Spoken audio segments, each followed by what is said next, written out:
മുടി നന്നായി വളരാൻ പലരും മുടി ട്രിം ചെയ്യാറുണ്ടല്ലേ. എന്നാൽ എത്ര നാൾ കൂടുമ്പോൾ മുടി വെട്ടിക്കൊടുക്കേണ്ടത് അല്ല എങ്കിൽ എങ്ങനെയാണ് ചെയ്യേണ്ടതെന്ന് പലർക്കും അറിയില്ല. മുടി ഡ്രിം ചെയ്തത് കൊണ്ട് മാത്രം മുടി വളരില്ല കേട്ടോ. പകരം ശരിയായ രീതിയിലുള്ള സ്കാൽപ്പ് മസാജ് നൽകാൻ മറക്കരുത് കേട്ടോ. ഇത് തലയോട്ടിയിലെ രക്തയോട്ടം കൂട്ടി മുടി വളരാൻ വേണ്ടിയിട്ട് സഹായിക്കും. നല്ല ദിവസം നോക്കി മുടി മുറിച്ചാൽ മുടി നന്നായി വളരുമെന്നാണ് പറയുന്നത് അല്ലേ. ഓരോ മാസത്തിലെയും പൗർണമി ദിനത്തിൽ മുടി മുറിക്കുന്നത് മുടിയുടെ വളർച്ച വർദ്ധിക്കുന്നതിന് അത്യുത്തമമാണേ. ചന്ദ്രൻ്റെ ഭ്രമണവുമായി ബന്ധപ്പെട്ടാണല്ലോ ഓരോ മാസത്തിലും അമാവാസി വരുന്നത്. എന്നാൽ അന്നേ ദിവസം മുടി മുറിക്കുന്നതും ശുഭമല്ലെന്നാണ് ചാന്ദ്ര കാലണ്ടർ പറയുന്നത്. മുടി നന്നായി വളരാൻ പൗർണമി ദിനത്തിൽ ഒരുപാട് മുടി കളയേണ്ട ആവശ്യമില്ല കേട്ടോ. തുമ്പ് മാത്രം മുറിച്ചാൽ മതിയെന്നാണ് പറയപ്പെടുന്നത്. പൗർണമി ദിനത്തിൽ മുടി മുറിക്കാൻ സാധിക്കാത്ത പക്ഷം പൗർണമിയുടെ തലേന്നോ പിറ്റേന്നോ മുടി മുറിക്കുന്നതും ഉചിതമായിരിക്കും.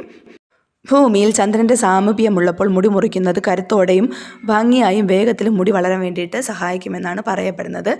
അപ്പോൾ നിങ്ങൾക്ക് ഈ ടിപ്പ് ഇഷ്ടപ്പെട്ടാൽ നമ്മുടെ ചാനൽ സബ്സ്ക്രൈബ് ചെയ്യാനും ലൈക്ക് ചെയ്യാനും ഷെയർ ചെയ്യാനും കമൻറ്റ് ചെയ്യാനും മറക്കരുത് കേട്ടോ. അപ്പോൾ നമുക്ക് പുതിയൊരു ടിപ്പായിട്ട് കാണാം. അതുവരേക്കും ബൈ ബൈ.